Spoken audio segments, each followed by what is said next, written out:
दिल्ली के मुख्यमंत्री अरविंद केजरीवाल के इस्तीफे के ऐलान पर सियासत तेज हो गई है।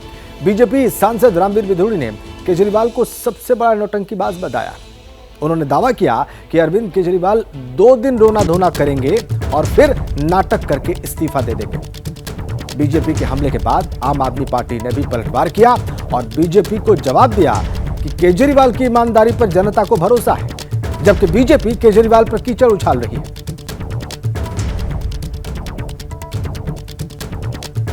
सियासत तेज। अरविंद केजरीवाल के इस्तीफा देने के ऐलान के बाद रामवीर विधुड़ी कह रहे हैं कि वो बड़े नौटंकीबाज हैं, रोना धोना कर रहे हैं, इस प्रकार की बात।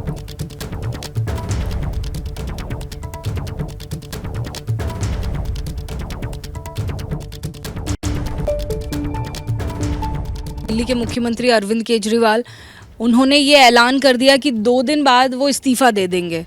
आप क्या कहेंगे इस पर? अरे अरविंद केजरीवाल बड़े भारी नौटंकीबाज हैं।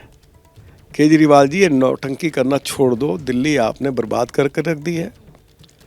लोकसभा का चुनाव जब हो रहा था, जमानत पर आए और अरविंद केजरीवाल ने मीडिया के सामने अपने रोड शो में, पब्लिक मीटिंग्स में ये ऐलान किया कि मैं ईमानदार हूँ, मुझे गलत तरीके से मेरी गिरफ्तारी हुई है। यदि दिल्ली के लोग मुझे ईमानदार मानते हैं तो हम 7 सीटों पर चुनाव लड़ रहे हैं। 4 सीटों पर आम आदमी पार्टी और 3 सीटों पर कांग्रेस पार्टी, दोनों पार्टियों का अलायंस है। तो 7 के साथ आम आदमी पार्टी और कांग्रेस के उम्मीदवारों को दिल्ली के लोग चुनाव जिताएं। अरविंद केजरीवाल की जो अपील थी, लोगों ने उसको रिजेक्ट कर दिया। दिल्ली में 7 के 7 भाजपा के उम्मीदवार दिल्ली के मतदाताओं के आशीर्वाद से जीते और दिल्ली के लोगों ने इस बात को स्वीकार किया कि अरविंद केजरीवाल भ्रष्ट हैं। उनकी जो गिरफ्तारी हुई है वो गिरफ्तारी बिल्कुल ठीक हुई है और इसीलिए अरविंद केजरीवाल की अपील को उन्होंने मानने से इनकार कर दिया। सर, अब इसका क्या लगता है आपको असर हरियाणा के चुनाव पर होगा? नहीं, क्या हरियाणा के चुनाव पर होगा? अरविंद केजरीवाल हरियाणा में उनकी पार्टी चुनाव लड़ रही है। अब मुझे नहीं लगता है कि उनके पास हरियाणा में संगठन भी है। अब जो पिछला रिकॉर्ड है वो तो यही कहता है कि हरियाणा में किसी भी विधानसभा में उनकी जमानत नहीं बची है। और अब अरविंद केजरीवाल को नाटक करना बंद करना चाहिए, क्योंकि सुप्रीम कोर्ट ने भी ये कहा है कि अरविंद केजरीवाल की जो गिरफ्तारी हुई वह वैध थी। अरविंद केजरीवाल को किसी भी सरकारी फाइल पर साइन करने से रोक दिया गया है। सेक्रेटेरिएट वो जा नहीं सकते हैं। अब उनके पास कोई रास्ता बचा ही नहीं है। अरविंद केजरीवाल के इस्तीफे के ऐलान के बाद अब सवाल उठ रहा है कि दिल्ली का सीएम कौन होगा।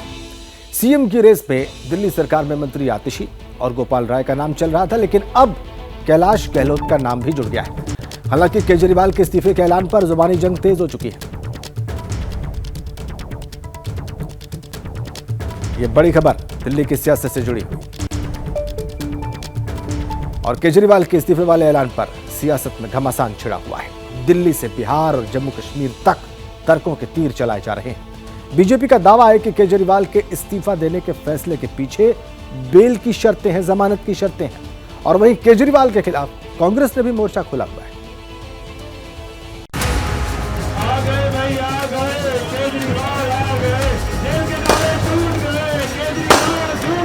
लेकिन मुझे नहीं लगता ये कभी शर्म से इस्तीफा देता है।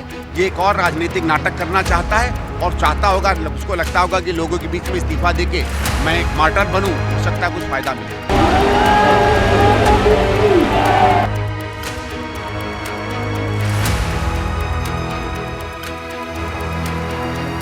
यहाँ पर मैं बहुत साफ करना चाहता हूँ कि जिस भ्रम और झूठ का प्रचार आम आदमी पार्टी के द्वारा किया जाता है,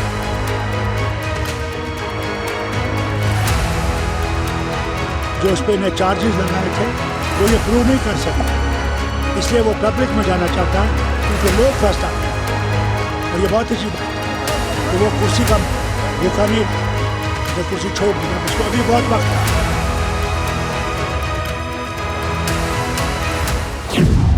अरविंद केजरीवाल ने इस्तीफे का ऐलान किया या करना पड़ा, इस एक सवाल पर बयानों का तूफान आया हुआ है। बीजेपी से लेकर कांग्रेस और दूसरे राजनीतिक दलों के रणबांकुरे मैदान में आ गए हैं। तर्कों के तीर चलाए जा रहे हैं और सबसे ज्यादा हमले बीजेपी की ओर से हो रहे हैं। कोर्ट का जो दूसरा ऑर्डर आया है उसमें भी केजरीवाल जी को इस योग्य नहीं माना कि वो सीएम दफ्तर जाएं, ना इस योग्य माना कि वो सीएम का कार्यभार संभालते हुए किसी फाइल पर हस्ताक्षर करें। ऐसा लग रहा है जैसे आज इतनी इस बेल कंडीशन की विवशता पर माननीय मुख्यमंत्री अरविंद केजरीवाल जी नैतिकता का आवरण ओढ़ रहे हैं। बेल इंसाफ कहाँ से हो गई भाई, ये तो मैं जानना चाहता हूँ। माफ करिए, मैं इनकी तुलना नहीं कर रहा हूँ। हत्यारों को भी बेल मिलती है, बलात्कारियों को भी बेल मिलती है, टेररिस्टों को भी बेल मिलती है। बेल तो एक प्रक्रिया है। बेल मिलने से आप पे इंसाफ कहाँ से? या तो आप ये कह रहे हैं कि आप केवल बेल के लायक हैं, इसके बाद आप नहीं छूटेंगे, तो इसमें इंसाफ और इसमें जीत की कहाँ बात है? बेल तो सामान्य मिलनी चाहिए ना किसी भी व्यक्ति को। केजरीवाल के इस्तीफे वाले दांव पर बीजेपी और कांग्रेस एक सुर में हमला बोल रहे हैं। दरअसल माना जा रहा है कि केजरीवाल के ऐलान के पीछे 3 बड़ी वजहें हो सकती हैं। पहली वजह ये कि अरविंद केजरीवाल दिल्ली के सीएम हैं, लेकिन पावर नहीं है। सुप्रीम कोर्ट से मिली बेल की शर्तों के मुताबिक केजरीवाल ना तो ऑफिस जा सकते हैं और ना ही किसी फाइल पर सिग्नेचर कर सकते हैं। दूसरा, दिल्ली विधानसभा का कार्यकाल फरवरी 2025 में खत्म हो रहा है, यानी केजरीवाल सरकार के पास 5 महीने का वक्त है। ऐसे में अगर वो सीएम रहते हैं तो लोक लुभावन फैसले लेना मुश्किल होगा। वहीं सीएम का चेहरा बदलने और इस्तीफा देने पर उन्हें सहानुभूति मिल सकती है। तीसरी वजह है, दिल्ली में बीजेपी लगातार केजरीवाल से इस्तीफे की मांग कर रही थी। अब इस्तीफा देकर वो बीजेपी को आक्रामक ढंग से जवाब दे सकेंगे। सूत्रों के मुताबिक अरविंद केजरीवाल करप्शन के आरोपों से आहत थे। ऐसे में पार्टी के सीनियर नेताओं ने उन्हें इस्तीफा देने की सलाह दी। पूरी दुनिया के इतिहास में इकलौता ऐसा मुख्यमंत्री है जो अपनी मुख्यमंत्री की कुर्सी पे इस्तीफा देके कह रहा है कि अगर मैं ईमानदार हूं तो मुझे वोट देना, वरना मुझे वोट मत देना। तमाम आरोपों के बावजूद, कीचड़ उछालने के बावजूद एक चीज भी अब तक अदालत के अंदर साबित नहीं हुई। यानी अब आम आदमी पार्टी ने शराब घोटाला केस को जनता की अदालत में ले जाने का मन बना लिया है। ये साबित करने की कोशिश है कि शराब घोटाला केस में की गई कानूनी कार्रवाई के पीछे कोरी राजनीति है। इधर बिहार से लेकर जम्मू कश्मीर तक कई पार्टियां आम आदमी पार्टी और केजरीवाल के साथ खड़ी दिखाई दे रही हैं। केजरीवाल साहब एक सूझबूझ वाले व्यक्ति हैं, विद्वान आदमी हैं। कुछ सोच समझ करके अपना उन्होंने विचार व्यक्त किया है। अब वो कहे हैं, देखते हैं हम लोग आगे, हम उनको अपना समर्थन देते हैं। जो उस पे ने चार्जेस लगाए थे वो ये प्रूव नहीं कर सके, इसलिए वो पब्लिक में जाना चाहता है, क्योंकि लोग फैसला करें। और ये बहुत अच्छी बात है कि वो कुर्सी का भूखा नहीं रहा। दिल्ली में अरविंद केजरीवाल की अगुवाई में लगातार दूसरी बार पूर्ण बहुमत वाली सरकार है।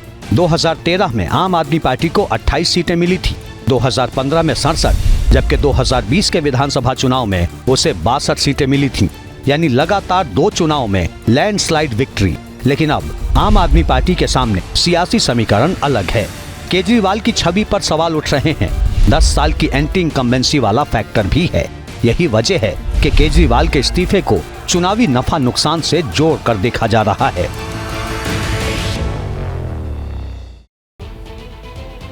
तो दिल्ली की सियासत 360 डिग्री पर घूम गई है।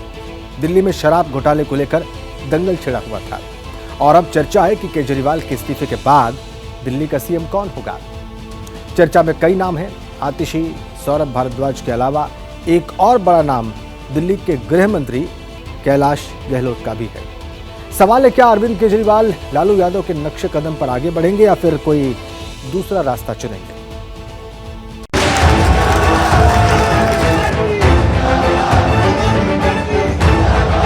अगले 2-3 दिन के अंदर विधायक दल की मीटिंग होगी और विधायक दल की मीटिंग में अगले मुख्यमंत्री के नाम का तय किया जाएगा। केजरीवाल के ऐलान के साथ ही ये तय हो गया कि दिल्ली में सीएम का चेहरा बदलने वाला है, लेकिन कौन? क्योंकि ये साफ है केजरीवाल सीएम पद से इस्तीफा देंगे और मनीष सिसोदिया सरकार में कोई पद नहीं लेंगे। मैं मनीष जी से बात कर रहा था। जो पीड़ा मेरे मन में है वो पीड़ा मनीष जी के मन में भी है। इनके लिए भी वही सब कहा गया जो मेरे लिए कहा गया है।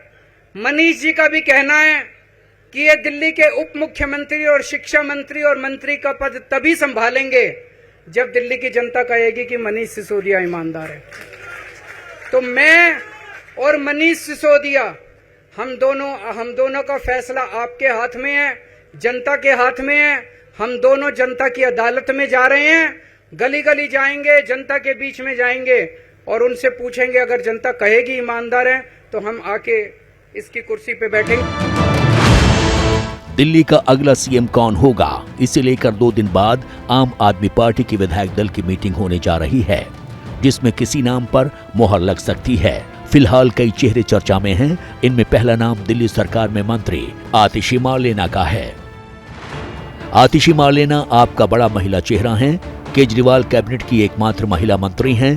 दिल्ली सरकार में 5 विभागों का कार्यभार संभाल रही हैं। पार्टी गठन के समय से ही आपसे जुड़ी हुई हैं।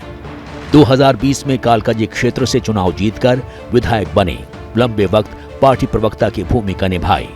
2018 तक मनीष सिसोदिया के सलाहकार की भूमिका निभाई। 9 मार्च 2023 को दिल्ली सरकार में कैबिनेट मंत्री बने।